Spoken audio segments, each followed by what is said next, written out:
Hello everybody, this is Stuart Jean, Program Chair for Drums at Musicians Institute here in Hollywood, California, coming back at you with Drum Magazine for the third video in our month of May 2019 Pocket Chops tutorials. Let's dive right into this one. Today we're going to look at a little linear thing that's a little trickier than what we've been doing, but still will fall, I think, into the category of pocket chops, meaning we're going to maintain a backbeat.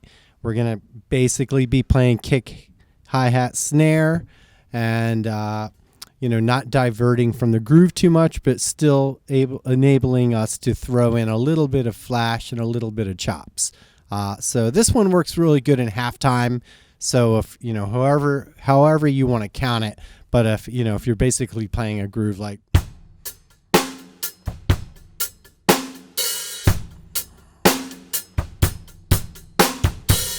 that kind of feel, I might be feeling it 1, 2, 3, 4, 1, 2, 3, 4. The backbeat's on 3, so hence halftime.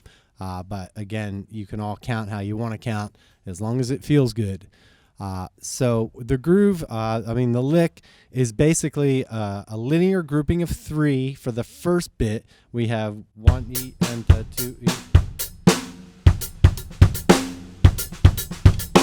All right, so we're just toggling 1 E and 2 E and 3. So the backbeat lands on 3. So we're playing 1.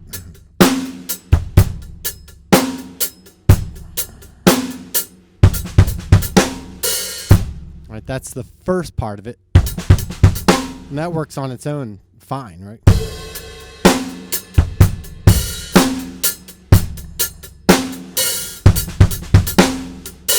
But then what to do after it, So we could have a little exit part of it as well. So we have this 1 E and 2 E and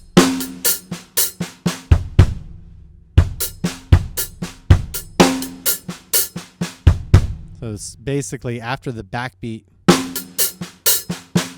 some sort of twisted around inverted doubles with some singles in there.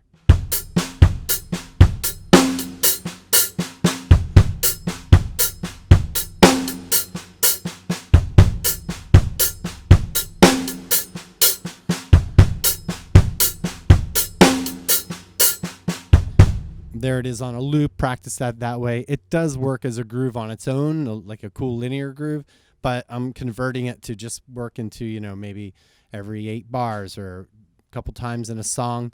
And of course, with all these elements, we can definitely, I'll show you ways to modify it, but you're still playing the basic idea, but maybe instead of the bass drum we put the hi-hat, but for the most part that's it. So I'm going to run through some examples with the loop, and every 4th bar, I'll play an idea, repeat it, and then spoon feed in some variations, but again, with all the variations we still have our backbeat there. And you just again have to be really careful with the note placement. Halftime grooves can really expose us our weaknesses in how we can place notes and how we can stay relaxed and still play a flurry of notes, 30-second notes, or a busier type fill. We tend to always kind of rush those a little bit and push on top, and we just have to have a way to sit back on it. So maintain a backbeat on 3 or 2 and 4, whatever it's based on, is always a good, keeps you grounded. So I'm just going to run these through along with this loop here, and we'll see what comes out. Thanks, everyone. Check this out.